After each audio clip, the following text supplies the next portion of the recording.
Welcome everyone for this webinar on writing an SOP, or as we have stated in the poster, how to write a winning statement of purpose for grad school. Uh, uh, thank you for joining today. Writing an SOP is a very important part of the grad school application. A lot of schools really emphasize a lot. To talk about, we have Rehan Bhai today, Dr. Rehan Baqri. Rehan Bhai, uh, is one of the founder of Syed Global Scholar Award, SSGSA. Uh, I think like 17 years back, if I remember correctly, a long back. Uh, Rehan Bhai is based in Boston. Fortunately, I live in the same city with Rehan Bhai and spend great time with him. Uh, so Rehan Bhai has done his undergrad from Aligarh and then masters from TIFR, and then PhD in neuroscience from Michigan State University, and then did his postdoc at Harvard. Uh, Rehan Bhai is currently a director at Sanofi, which is based in Boston. He's a director of oncology. I don't know what does it mean, but uh, yeah. Without taking a lot of time, I'll give mic to Rehan Bhai, and we'll take from here. And before we start, I request everyone to keep yourself mute. And if you have any questions, please write your question in the chat box. We will take them at the very end. Or if you want to speak up, we will take your questions at the very end. So please feel free to put your names too. Please do not unmute yourself here. Wait for us to call. Just put your name in the chat box or put your questions, as I said. Okay, sounds good. So without taking any delay, let's Rehan, by all, the stage is yours. Thank you, Sachin. Thank you very much. Assalamu alaikum, everyone. Welcome to this discussion today. I think this is probably one of the most critical conversations you will have as you start thinking about your grad school application. So before we get started, I want to thank the Syed Global Scholar Award organizing committee for organizing these webinars that I believe are going to be extremely helpful to students like you. I also want to thank all the applicants, all the scholars, all the students here today, because what you are doing today, right now, by showing up to these webinars, to showing up to these sessions, is actually an investment you're making in your future. You're that speaks, that is testament to your aspirations, that is testament to your ambition and your willingness to improve yourself over and over again. So congratulations and welcome to this webinar. So what I'm going to do today, and before I go into the actual content, what I want to just say is, I'm always available for any follow-ups through the SSGSA executive committee, through our helpline, through we have a contact email address that you can leave messages on, and you're also welcome to connect with me directly on LinkedIn and other platforms. If I can be of any help, any support, please don't ever hesitate to reach out, because there were a lot of people who helped me and mentored me and gave me feedback when I was in your shoes, when I was preparing for my grad school applications. So this is this is a this is a lift that, once we take an elevator, that we have to, it is our responsibility to send down for the next wave of passengers. And that's what we are doing here. So don't ever hesitate to reach out to any of your seniors, any of your SSGSA mentors, if you need help and support during the process. But what we will try and do today is give you a basic grounding of what a statement of purpose should be. And for some reason that didn't show up, so I'll just go off full screen for a second. But hopefully by the time we are done today, hopefully by the time we finish this webinar in the next 50-55 minutes or so, you will have a good solid understanding of what is a good standard of statement of purpose. You will have a good handle on why is it important, how do you structure it, how do you what a good SOP is, what are the mistakes you should avoid, and any questions that you may have.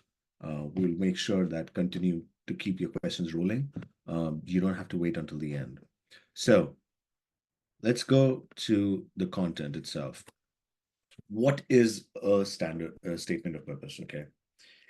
Well, you, you can probably go to 50 different universities and you'd probably find at least, 10 different definitions of what a good statement of purpose is. Statement of purpose is really, is your story. It's your it's your story to do two things most importantly. First, what is your journey to this point? How did you get to where you are today?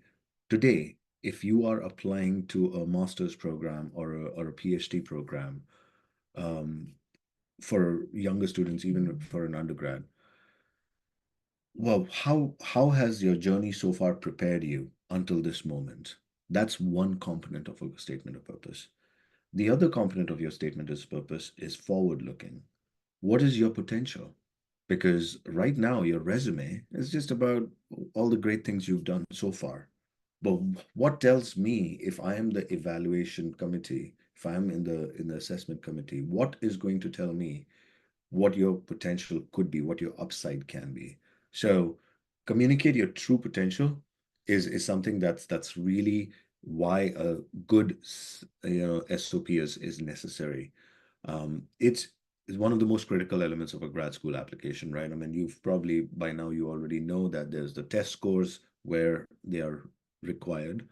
There is the CV, the curriculum vitae, which is equally important because that really highlights and showcases your academic merit, your extracurricular activities, your research, experiences, internships, publications, etc., etc. And then the third or fourth most important pillar here, the four pillars, the fourth pillar is the SOP, because the SOP is really the chance to give the context behind your resume, right? So why is it important? We talked about it. It's your chance to tell a story. It's basically the journey that, led you to this point and your true potential moving forward. But the third point is probably the most important reason why you need a good SOP, why you need the best possible SOP, and you really need to focus on it. You really cannot take it lightly. And that is your SOP can actually differentiate you from your competition. Because quite often it happens, and especially if you're applying to some of the really good schools, um, there are a lot of applicants. There is a lot of competition for very few seats. And if you think you've done well by, with a 9 point something CPA or a 90, 70, 85%, percentage in your undergrad or master's program, well, that's great. But let me tell you, there are many, many more like that. If you think you've done really well with internships, that's fantastic. You should be doing more internships so you can get real world evidence, experience. We're working in the on the bench or working in the industry or really getting your hands on experience on practical knowledge. That's great. But let me break it to you. There are many, many students out there who are also going to have a very similar profile from an internship and work experience perspective. If you think you've done really well on your test scores, your GRE and TOEFL, well, the percentile says is on. Even if you're in the 95 percentile or 96 percentile, well, that still means there's 5% of the students that are as good as you that are probably applying to the same schools, right? So the point is that the margins in some of the more competitive programs can be razor thin. And when it comes to final selection, it comes down to, well, I've got two candidates equally important. From whatever I see, it seems like they will be great in the classroom, they will be great in the laboratory, and I think they will probably both be equivalent.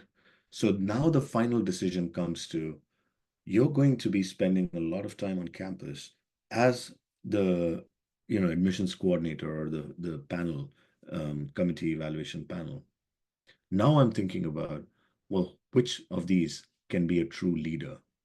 has the leadership potential? Which of these has the personality and the drive and the ambition? Because grad school can be challenging. Grad school can be demanding.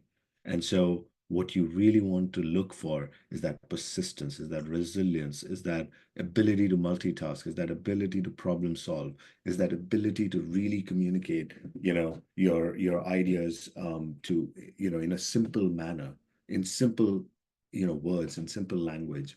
That is what the committee is looking for. And so the SOP, do not take it lightly. I cannot stress this enough. The SOP can really be that margin of error that lets, leads to the selection between really, really strong candidate pool, gives you that edge, or it can inhibit some people from getting over the line. So that's why an SOP is important, right? But what is a good statement of purpose? What does a good statement of purpose look like? Well, let's start. I think the rest of the next, I think looking at the time right now, it's maybe the next 20-25 minutes. Let's focus on what a good SOP should be, right? We'll look at the structural, the building blocks, and then we'll talk more. We'll look at some case examples, and then open it up for questions as well. But a good SOP at the heart is basically the story behind your CV. It's the story behind your resume, right? You're on the left in that little thumbnail that you see. It's just a regular CV, a regular resume. What that does is look at it carefully. All it tells me, if I'm evaluating your application, all it tells me is what you've done. It does not tell me why you made those choices. If you decided to do after your 12th, you decided to do a BSc in physics, or you wanted to do a BCom, or you wanted to do after your undergrad in some science discipline, you wanted to do a master's in fine arts. That's okay. That's totally okay.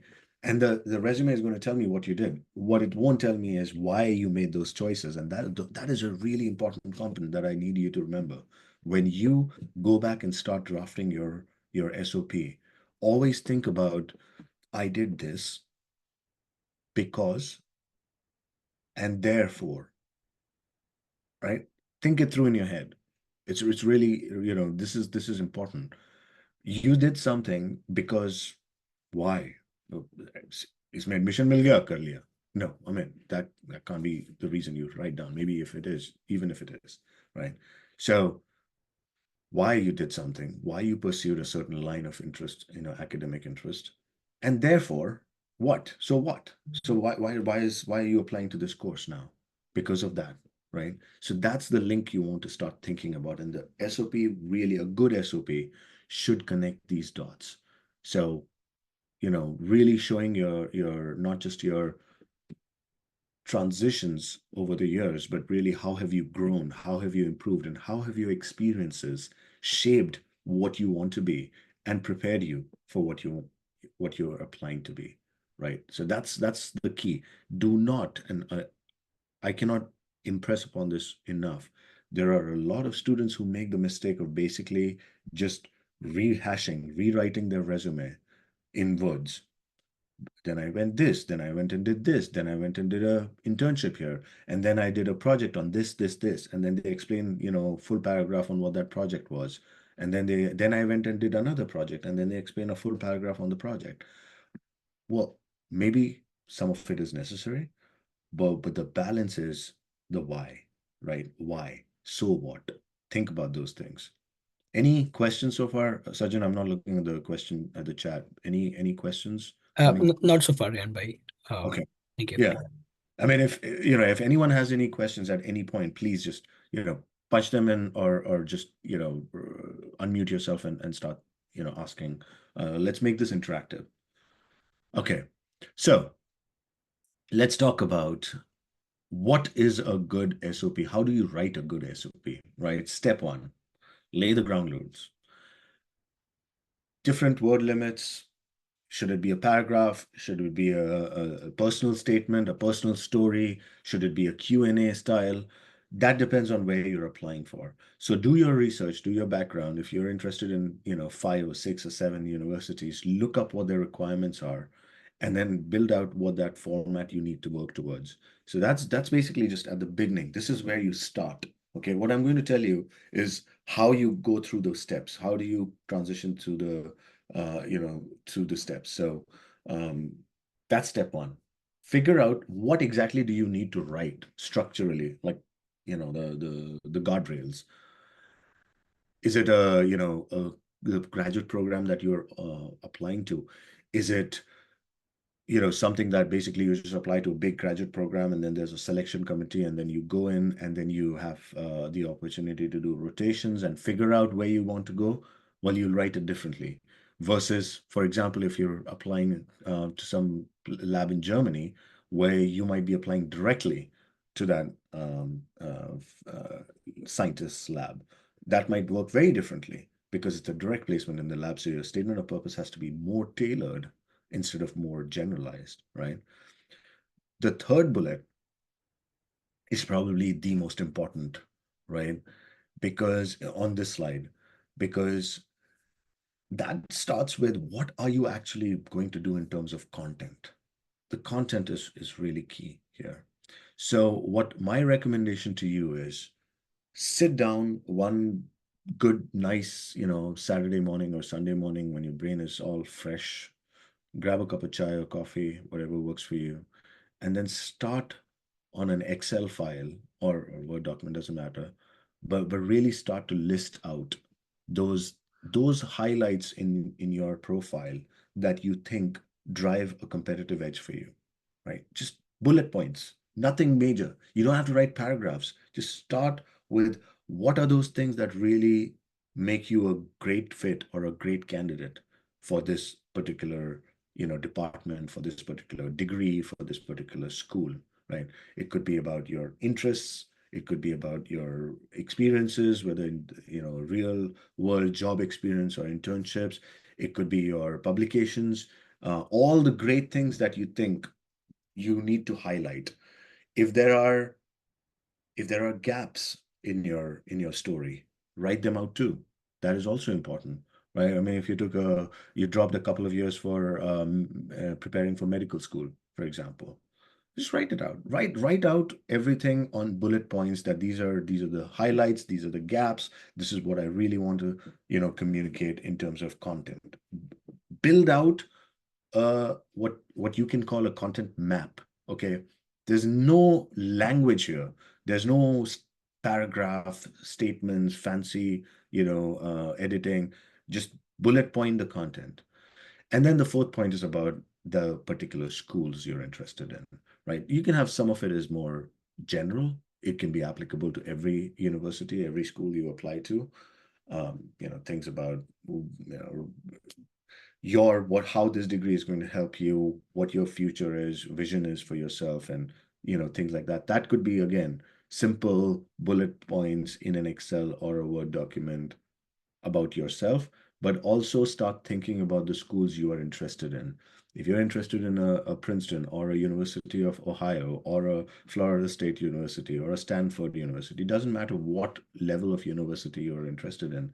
Start thinking about why, how do you justify why you're applying to some school?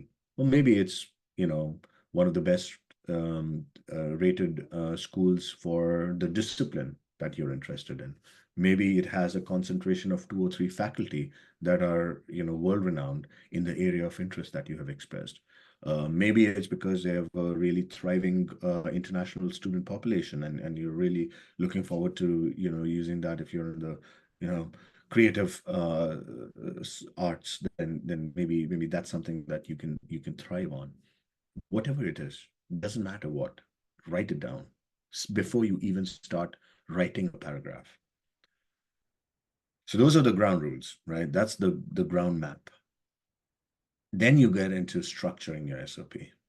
Now you're basically thinking about, how am I going to structure this from a start, middle, close point of view, right? Now, I'm going to go through these three. Three things, and I've listed it all out so you can grab all this. You can copy. You can get these slides later. It doesn't matter. This is all information for you, so don't worry. You can have this all of this written. So I'd much rather if you pay just attention to me and listen, because you can have all of this content later. The opening is something that really I cannot stress how important it is. The reason is, for a competitive application graduate program, they get thousands of applications for a few dozen spots. Some of it is done with the GRE, TOEFL scores, or whatever scores GMAT, whatever scores they're looking for. Some of that filtering happens. They go. Then the resumes, some of that filtering, comes in play. And then the SOP. When the people who are reading your SOP pick up your SOP, they have a stack that is this thick. They are not going to go through every word, every sentence, unless they get stuck in the first 15 seconds, 30 seconds in your. If you come across as something they want to know more about you as a person, like, yeah, first 15 seconds, first reaction, I start reading the first paragraph, not interesting, very general, very, vanilla. I'm move on. They'll do a quick scan of everything else and then, okay, fine, next. First paragraph, opening, if you can grab their attention by being authentic, by being genuine, by just being honest, I think that is the best way to open, right? That's your best bet. Be truthful, be genuine. Don't try to, don't start off with a quote. I mean, these are things that don't, Robert Frost said, woods are lovely, dark and deep, but I have promises to keep and miles to go before I sleep and miles to go before I sleep. As Robert Wood said, or Frost said, about this, I am also looking to embark on a new chapter in my career, and I want to keep going. Oh, okay, fine, whatever, right? Don't. Who are you? What drives you? What motivates you as an individual? Why is your personality more interesting than the 95% of the other personalities I'm going to evaluate? That is something that should come out in the open. What drives your passion? I think that's critical. The middle is where the meat is, right? I apologize for the vegetarians in the group, but that's really where the best part sits of your resume. This is where you convince them why you are amazing, why you are better than others, right? And this goes back to what I was saying earlier. These are your achievements, these are your accomplishments, this is your career journey, this is why you did what you did. How has this shaped you? How has this shaped your thinking? How has one experience shaped your decision to pursue this next step? And how has this prepared you to be a really, really well prepared for graduate school, right? For this degree program that you're applying to. Why, how does that comes together? That's the middle, right? And I don't want to say one paragraph or two paragraphs or 100 words, because that will depend on your word limit, depending on how much you have time to play and space to play with. But that's where the middle is. And then you close with two components. Remember, this is closing should be simple and quick. It should be effortless and it should drag. It should be very simple, two components. Show them somehow that you know what you're applying to. You're not just basically, you didn't take one SOP and you just published it for 25 universities, just regurgitated it and reprocessed it and reused it, because that's not appealing, right? But show them that you have a real interest in their school. Show them you've done your homework. Show them you've done the research into their faculty, into their departments, why this is really, really good for you. This school will be really good for you. This program will be really good for you. And then why this education that you're aspiring for, how is this going to help you achieve your future vision for yourself, right? Who do you want to be when you grow up? And this doesn't have to be like, oh, I want to be a, a scientist. I want to be a, CEO. I want to be, a Nobel Prize winner. It doesn't have to be that far out. It just has to be about who you want to be after you, finish your education, and why is this degree, how is this degree rather, I should say, going to help you do that? So that's basically the basic structure. And we'll look at a couple of different examples on, do's and don'ts. But I wanted to just give you a high level structure. All right. Any questions, Sachin, or keep moving? Not yet, Rehan bhai. All right. All right. Keep, yeah, just let's, make sure that if there are questions, then, keep them coming. And, most importantly, just remember this, the structure of your SOP should be simple, uncomplicated, not roundabout, direct. It shouldn't be, like a Tarantino movie where, the last scene is the first scene, and then, everything comes together at the end. And then you're like, okay, that made sense. It's not a like Pulp Fiction. It's a really, really straightforward, logical flow of your life history. Let them follow it. Let them enjoy it, because it's not a, you know, their journey that you want them to go on some, fascinating reveal. You just want to tell them something that's in compelling and lays out all the different components of your background that set you up for success. There is a question here, bhai, if you wanna take that. Please. So What? I think Aisha is asking that we want to apply for a program in which we may not have directly related skills. However, we have completed internships and conducted research in other fields, and we are genuinely interested in this opportunity. So, what should we write in SOP in that case? Exactly why you are interested.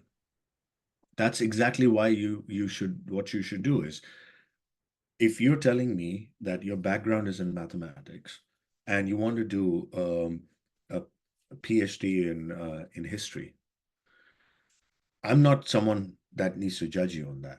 You just need to tell me why. I mean, it again, if you don't have the background that you're applying to, that's okay. It might be, if it's a very competitive program, it might come in your way. But don't let it stop you from pursuing your dream and ambitions and what you really want to do. Because if you really want to pursue something else, well, then tell me why. I hope you have a good reason. I mean, it can't just be, oh yeah, उसमें salary ज़्यादा अच्छी मिलती है, इसलिए I'm probably thinking about that way, not this way. That is not a good reason, right? That is not a reason that will get you selected. But if you have a good reason, why are you interested in something new? Even if you don't have a background, write it out. What do you have to waste? What do you have to lose, right? You just have to make sure that the person reading, understands your rationale. Whether right or wrong, whether good or bad, it doesn't matter. Whatever it is, write it out, be honest. And that is on you, and that is also on your mentors, and your support system, to make sure that, you know the language is strong enough to communicate that clearly. That burden is on you, how well you write it. Does that answer your question? Sounds good. I think we can move on, bhai. Okay. So let's think about, how do you get started, right? And there's three things, three steps. Write the first draft.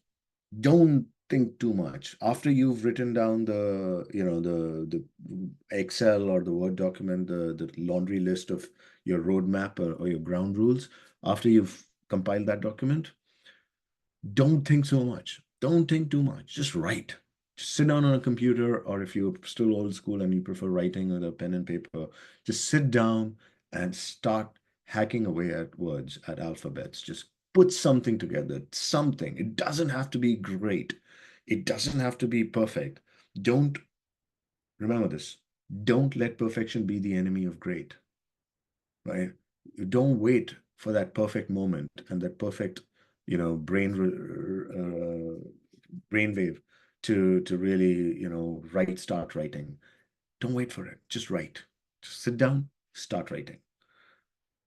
Put something on paper. It doesn't have to be, the perfect flow. It doesn't even have to have the perfect length. If you were asked for a 300-page essay and you write 600, it's okay. It doesn't matter. Editing can happen later, right? If you were expected to write 250 words and you wrote 150, that's okay. You can figure out if there's need for more or not later. But get what you were thinking, what your ground rules and your ground map has put together, put that on paper. That's where you want to make sure you do have that relevant background that you had highlighted, those accomplishments that you had, you knew you wanted to call out, the mutual fit that we talked about. Why is this? How have these experiences prepared you for a career here, or an academic career here? Write all of those things. Get the content in place. Forget about the structure. Forget about the format, language, all of those things. That's step one, right? Write the first draft. Step two, once you have your draft, start refining with, you know, simple sentences. Because when you write, there's an idea in the first four lines, then there's an idea maybe in the 12th and 13th line that's connected. Start moving things around, start connecting the dots. You did an internship in undergrad, and then you did a project in your master's, and that somehow there's a connection. Well, start connecting the dots now, right? Start connecting them with words, forming those transitions, smoothing out those transmissions. Make sure they're not clunky, that it sounds like it's a disjointed, essay. It has to flow from one to another. So start working on those smaller things. Make sure you fix your grammar and spelling at this stage. Try and get closer to the word limit, right? I mean, if you have fewer words, okay, that's actually okay. You don't feel compelled to say, if you have a 300 word limit and you've said everything you wanted to say in 275 words, that's okay. That's really okay. Don't worry about trying to fill it up. But if you're at 325 words for a 300 limit, yeah, you probably start to want to start pulling back as much as you can. Again, it doesn't have to be perfect. If it's 310 at this stage, that's okay. But try and get as close as you can to the word limit. And then share for feedback. Because quite often what we when we go through something day and night, and we are thinking about it, we start developing these blind spots that we are not thinking about. We start thinking about these you know certain we start seeing through certain errors and certain gaps, and we start ignoring them because we just don't they don't jump out to us. So make sure someone's reading it, your friend, your sibling, your parent, your mentors, your seniors, your classmates, anyone. Doesn't matter, right? The important thing is that you're looking for more than one eye to go through it and give you that initial feedback. And then you start finalizing for submission as you get closer to your application deadlines. That's when you start personalizing for each application, because the first draft and the subsequent revisions you've done, that's your general SOP. That's the structure of your SOP. But now you know that you're going to apply to the University of Michigan. Okay, well, let's look at what University of Michigan is doing, and then why am I interested in the University of Michigan, and start putting in those specific details. Save it as a separate file. The SOP, University of Michigan. Okay, good. What was special about UFM that led you to this? Make sure you're putting that in. That's the final step where you're finalizing for your submission. Proofread, proofread, proofread, proofread over and over again, over and over again, over and over again. Let me be very clear. As a grad school applicant, you're responsible for maybe 2 or 3 documents that you write, right? I mean, your CV, your SOP, maybe a personal statement, maybe not, if it's different, maybe a research statement or not, if it's different, whatever. If you make a mistake in this, whether it's a spelling mistake or grammatical mistakes, like these are obvious mistakes, that reflects poorly on you. You had one job, right? You had one job, put something through without mistakes, because a mistake means you're sloppy. It's not that you made a mistake. It's because this is not an exam where you're writing under time pressure and you had, 2 hours to write something. And yeah, sure, maybe it was a mistake here and there. No one cares.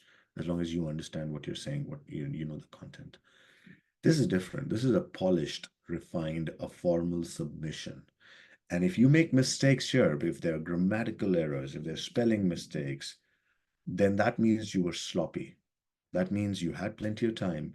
You did not proofread. That means you didn't take the extra effort to ensure that it was done right. And that reflects poorly on your candidature because they don't want to bring someone in that doesn't appreciate quality or doesn't want aspire to at least try and put out something that's right. It doesn't have to be the best ever SOP, but it has to be grammatically correct. It has to not have spelling mistakes. That's really, really important. So proofread, and make sure you get it reviewed as many times by your mentors as you have to. Okay. Any questions? Keep moving. There are some of them, but I think we can also take them at the end if you want to. Okay. Okay. But if there are relevant questions, to what I'm saying, please just jump Yeah, in. I mean they're not much relevant anyway, so we can take at the end. Okay, good. All right. Thank you. So, what should you not do? And then we're gonna get into a few case studies and then open it up for questions. What should you not do? I told you a lot about what you should be doing. What you should not do in red. I mean, if I have to tell you how important this is, then there's something wrong, right? You should already know this. Do not plagiarize. Do not copy from anyone from anywhere. Not your seniors that have been submitted, that were an application was submitted 3 years ago, not from the web, not from a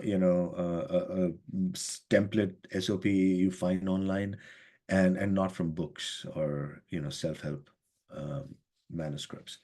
Don't copy. Don't copy. You can read whatever you want. You can get inspiration wherever you want. Do not copy because there are plagiarism filters and detectors at every major school where applications are screened. Most likely, you will be caught. And if you're caught, you'll be automatically disqualified. They won't even bother to tell you why you didn't get admission. You just won't get admission. You just get a decline. Okay. So I mean, like I said, if I have to convince you this is a bad idea, then we already have a problem. Because you should know this. Do not copy. Do not plagiarize from any source. Any source. Keep it authentic. Keep it real. Keep it your story, your language, your way. There is the question of ChatGPT, right? And I have to be honest with you. I don't know the right answer to that. And and Sachin and I had this conversation actually a couple of days ago. We were trying to decide how do we, factor ChatGPT into in the real new world we live in. Well, all I will say is it's unclear. Some universities are, okay with inspiration from ChatGPT. Some universities are not. Some schools are, have very active monitoring of using algorithms that they can detect whether this was generated by an AI engine or not.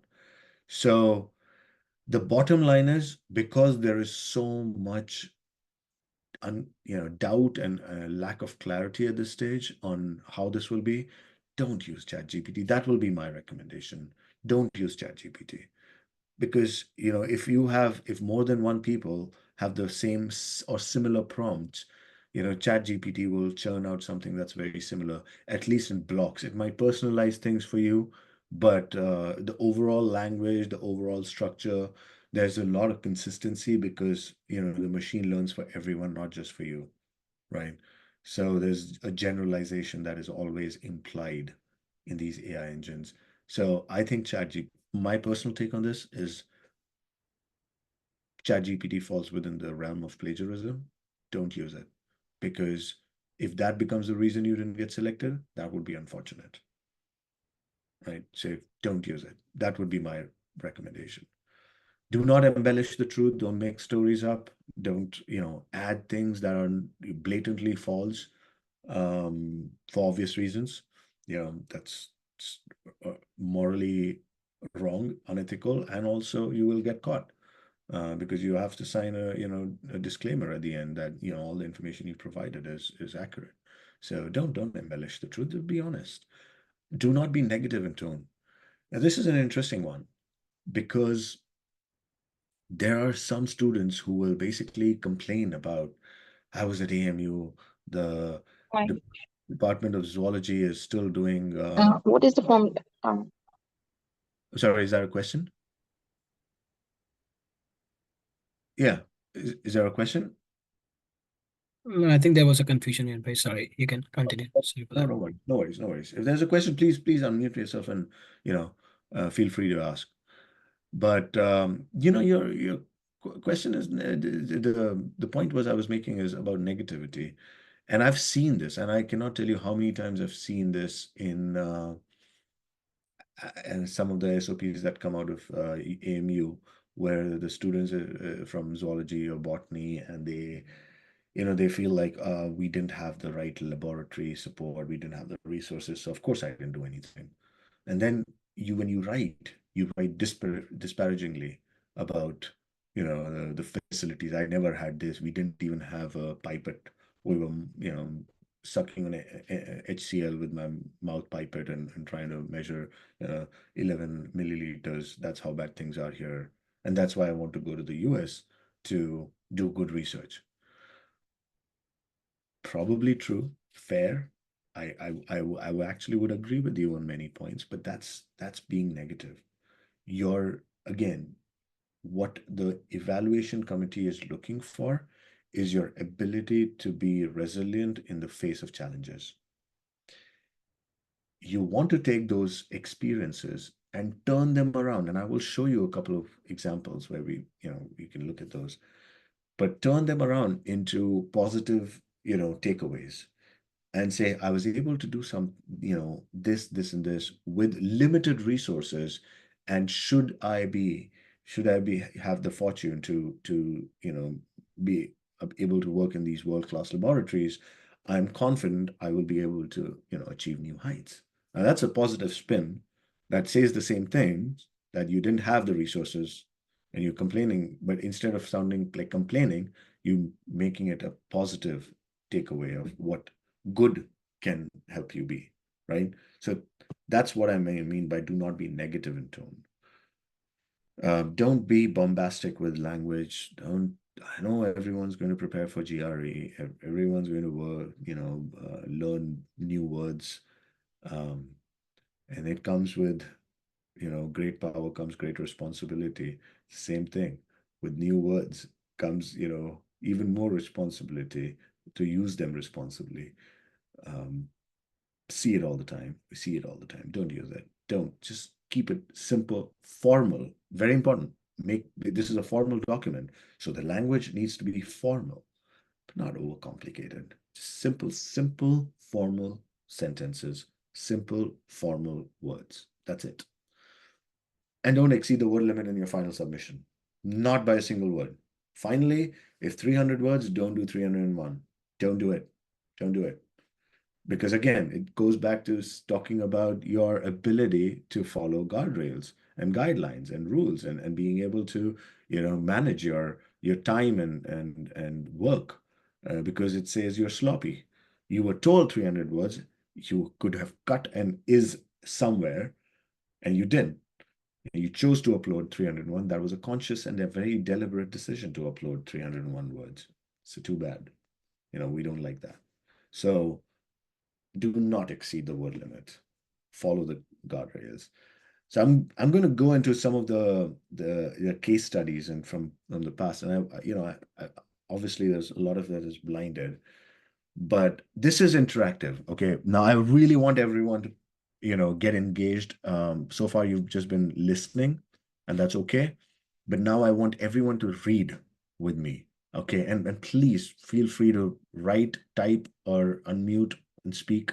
But I really, this is important if you want to start engaging in this. Read this. read what is on the screen right now, everyone, and then anyone have any concerns around some of the highlighted? What do you think is going on here? What do you think is wrong here?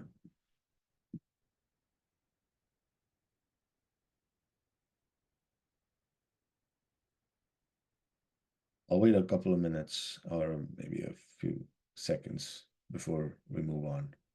Anyone? Anyone wants to take a chance? Grammar mistakes. Grammar mistakes. You're right. You're absolutely right.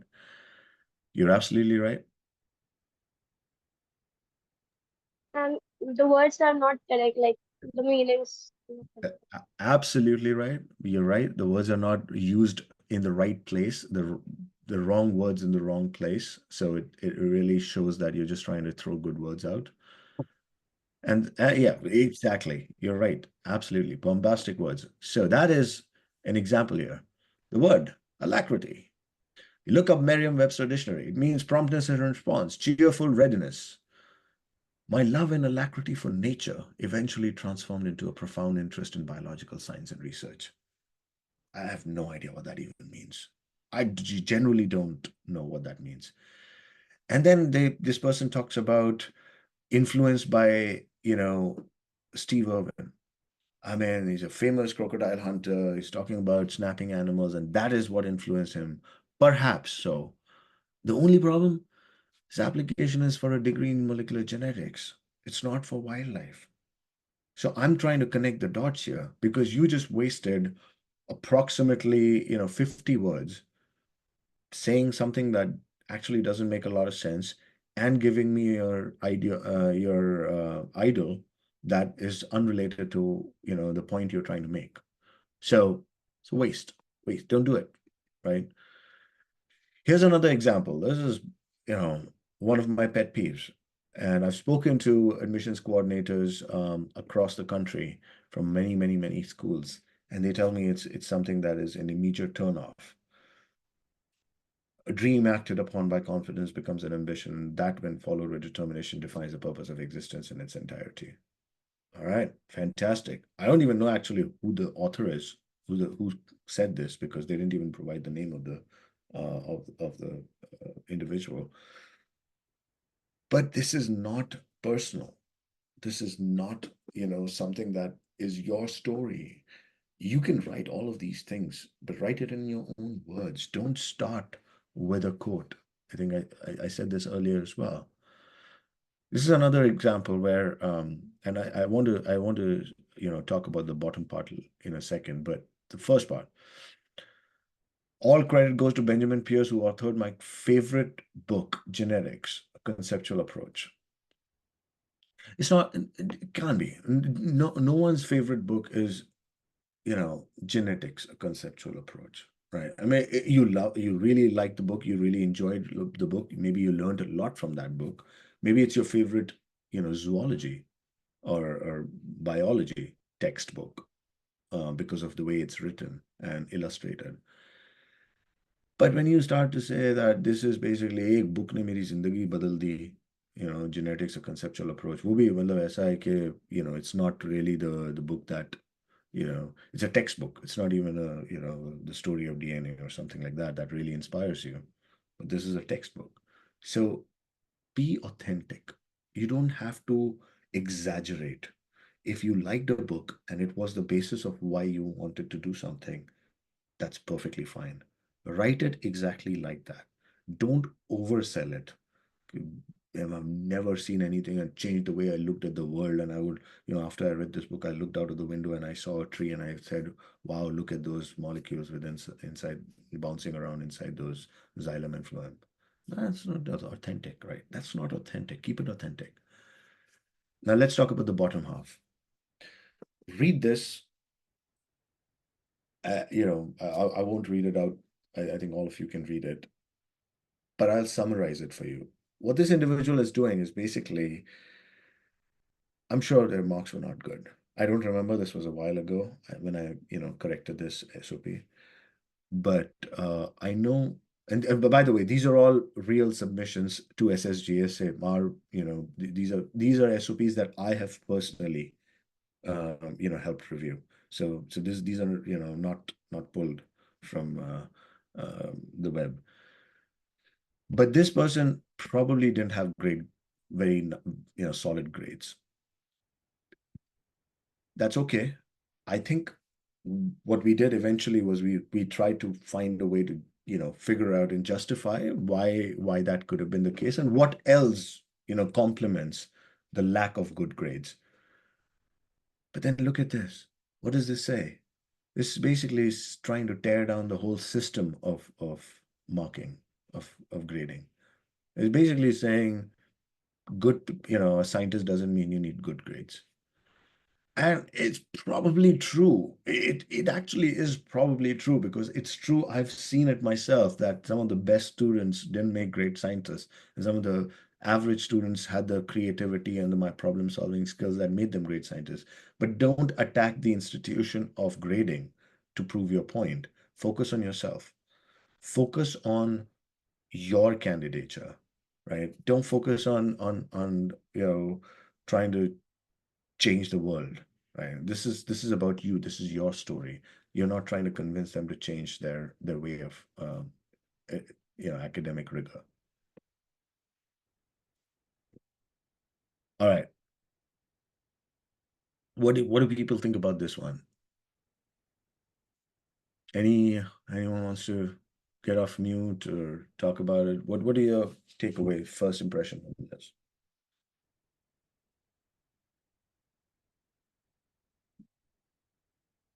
Anyone? You like it? Everyone likes it? I'll take that silence as everyone likes it. All right. Well, I don't. Very cute. Very, very cute. Yeah. पैदा हुआ और उसने कहा कि मैं तो बस अब यूमास बॉस्टन जाके पीएचडी फिजिक्स करूंगा. It's like from the time I was born. These are people who basically, um, I mean, I have no words. I've really have no words. Don't don't be so melodramatic. Don't try to say this is मैं जिंदा मेरी जिंदगी इसी में है और मैं पैदाइश मेरी इसी में हुई है and this is the only reason I was born. Just keep it real. Just keep it grounded. Be honest. Be honest. I mean, you may like something, you may love it, and you may have loved it since you were a child, and that's okay. But there's a way to write it without coming off as a drama queen, right? I mean, don't just like make it uh, uh, hugely thing. And that's right. There's no purpose. There's no mention. There's no reason. It's just too, you know, high flying, right? It's too high flying. It's not helping. Not helping at all. Definitely not. All right, let's look at this. So there's a bit, of content here. So I'm going to give you 30 seconds to read it. And while you read it, I will summarize basically that this student was a member of a council, and then their grades started flagging, didn't work out very well, and so they basically left that position and they refocused on their academic pursuits. I think it happens a lot to many of us, right? Many of us come from a very structured family environment. We come to the hostel, we start living in dorms by ourselves. We get engaged with a lot of different things. If not the academic council, maybe the literary club. If not the literary club, maybe the drama club. If not the drama club, maybe the dhaba. But there are a lot of things that compete for our time, and sometimes that comes at the cost of our academics. So what this student was trying to do was basically say that they are really they were really focused on their academic career and how serious they are about their studies, and they were able to recognize when they were going astray and pull themselves back. And I think that was a good thing to do. That was the right spirit, but it wasn't written the right way, right? It wasn't written the right way because it came off as the person can multitask, right? Basically, that's what it means, that the student couldn't multitask. And that's a problem if you're applying to grad school. Because in grad school, you're going to be taking courses, you're going to be doing your research, you might be doing a teaching assistantship and teaching other students, and the university would still like you to do, pursue literary interests and cultural interests and be part of councils and things like that, because that's all part of your development and leadership. But what this tells me is this student cannot multitask, and that's a problem, right? Yes, it highlights things, that it highlights a weakness. And so what I've suggested below is, how can you write it differently? Right? Same thing, same concept. And you can spend as much space on it as you want if you think it's really important, but it's just phrased differently. I gained valuable leadership experience. That was important. Talk about your leadership experience. Talk about the good that came out of that experience. And then say that, after serving on this council for this much time, I stepped down because now I wanted to focus on this. And that's good, because now it says that you are able to navigate your career and your priorities by making sure that you're focusing on things that are important. And that's a good sign. That means I can trust you to do your work, complete your work. That doesn't mean that if you're part of the drama club and the experiment needs to be done, you're going to be prioritizing the drama club. So I'm good. I'm happy about that, actually. It's just how you write it, right? So the stories are the same. And hopefully, what this is telling you is, I am not suggesting you change your story. I am not suggesting you change your personality or who you are. This is who you are. I've been saying from the beginning, be authentic, be honest, be true to who you are. So I'm never going to suggest that you make something up that isn't true. It's how you write it that makes it all the difference, right? It's how you package it. Your personality needs to come through it in a clean, refined, sophisticated package that highlights your strengths and presents your best aspects, right? That is what really, really is important. And that's the power of writing, good writing. Any questions? Because I think we're at time, but I'm happy to stay over if people want to stay over. Uh, And Thank you, yeah, everybody. Thank you for such a wonderful talk. I learned a lot myself, as usual from your talks and discussions with you. So I think there are some questions people have. Um, so Vasikul Bhai and Sabah Bhai, they're also here. So I mean, they're just answering some of the questions, but I would still like to ask some of the questions that are still unanswered. Uh, yeah. So someone is asking that. So that sorry. So language of SOP should be simple and crisp or not? Like, yes, absolutely. 100%. That I'm hoping that what I said, that came through clear. The language should be simple and the language should be crisp. It should not be fluid like a poem, and it shouldn't be, all roundabout, to the point, direct, logical. and someone is asking that if we are required write a research statement and personal statement, how do we go about it, and what's the difference between the two? Yeah, that's actually a really good, when someone asks you, a school asks you to write a separate research statement, because that really helps you focus on these two things separately. Otherwise, it becomes a little challenge competing for a word limit. You have 300 words and you write too many things. So when I think about a research statement, especially for those students that are applying for a PhD and have a research background, whether it's in the form of internships, projects, or hopefully, publications, if there are, the research statement highlights, your technical and your scientific rigor, right? Your ability to problem solve. Your research statement, I'll give you an example, shouldn't be about a project. This was the project, then I did this, and then I did this, then I did this, and then I did this. And that's my research statement, right? It should be about what was the actual problem you were trying to solve. Let's start with that, a research statement, right? You did a project. Let's say you did a project, any project, it doesn't matter to me. You're trying to build out a self-driving car. What was the actual problem that you were trying to solve for? Start with that. This was the problem that we were trying to address. Then define what project you did, because hopefully that addresses the problem that you were trying to solve, you know.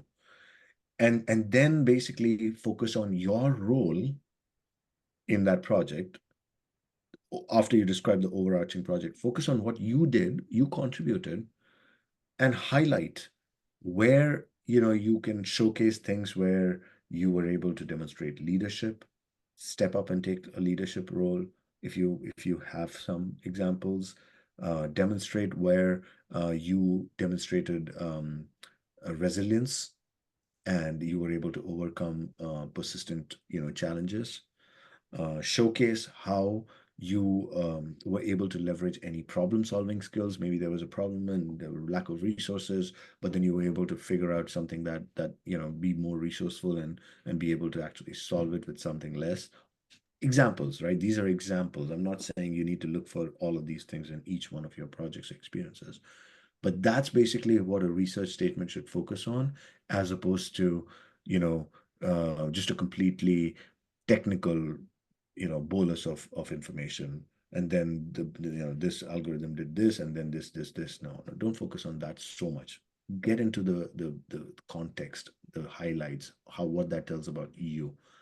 The personal statement or the statement of purpose, I think, was very different. It was about your personality. But if you are given the opportunity to write them differently, it actually comes together really well. I prefer that, when you can do a clean statement of purpose and a clean research statement. I think that really complements them each other from who you are, and tells them a lot more about you. If you have just one document that you can upload, then obviously you have to take components of this research experience and put them into your SOP, where it showcases your personality. Uh, then there's a next question about, I think this, sorry, someone is interested in doing a postdoc, and then she's asking that, are we also supposed to write an SOP for a postdoc? I think Vasibul has already answered, and some of you too. But if you will add something, and then she's asking as a follow-up question that if yes, is there any difference between research statement and SOP for a postdoc position? Okay, I'm just trying to see what Wasikul or Sabaudin Bhai have said, but because I don't want to. Uh, yeah, I agree. I agree with Vasikul, that, you know, you may be required to write a research statement. You know, that's not a SOP, right? SOP is very different. So for a postdoc, I can tell you, typically, what you will need is three documents. The first is your CV or your resume. The second is a cover letter. A cover letter is actually what replaces a SOP for a postdoc application, because a cover letter is essentially that email that you're writing directly to your potential supervisor, right? And that should have aspects of your SOP, but it can't be a 300 word. It literally is a cover letter. It literally is, 50, 75 words, 100 words. It's just a little couple of small paragraphs in an email. That's your cover letter. It just has to be tight. It just has to basically highlight, you know, why this person, why you're a good person for, fit for this role. So that's one. And then that's the second. So CV, cover letter, and the third piece is your research statement. So if you have any research statement, which is like a synthesis of your PhD um, thesis, dissertation, then I would put that in as a one page, no more than one page, but a one-page summary of your research experience. Okay. There's one more question about asking that, are the key points in the SOP should be highlighted or not? Highlighted as in Uh, bold? I'm not sure what Aisha's asking. So Aisha, if you are here, would you like to unmute yourself and ask the question? Yes, sir. I mean to say that highlight means bold. Should we bold some words? I mean, yeah, okay. If there are really some words that you want to bold, it's fine. It's fine. But if there's a lot of bolds, then the point of bolding something is gone. So yes, if there's something you really want someone to catch an eye, I think you can play with formatting, and you can maybe italicize something and maybe bold something. Don't underline usually, because that can be a little jarring. But you could bold and italicize in moderation. Okay, practice moderation when you do that. Don't go overboard. Yeah. Okay, Uh, sir. Thank you so much. Yeah, I think we no, do not have any other questions. So I'm just making a last call if anyone have any question. Otherwise, we will end up the session. Feel free to unmute yourself and ask a question if you want.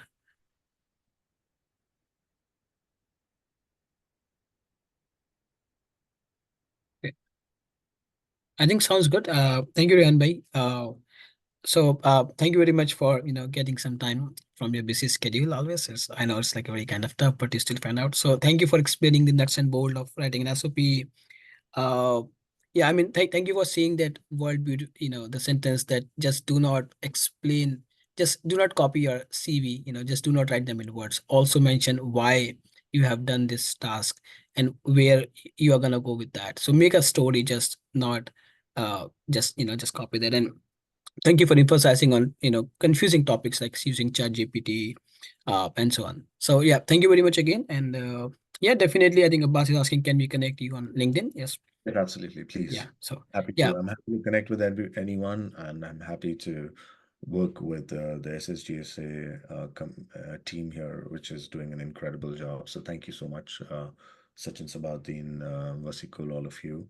I don't know who else is on the line, but really, I mean, amazing job putting these webinars for students. Hopefully, this was helpful. Hopefully, this gave you a little bit better understanding of what to do. But feel free to use your resources and leverage us for any concerns or questions you have moving forward as well. And I just want to say thank you and good luck. Good luck with everything. thank you, Anand bhai. Thank you very much.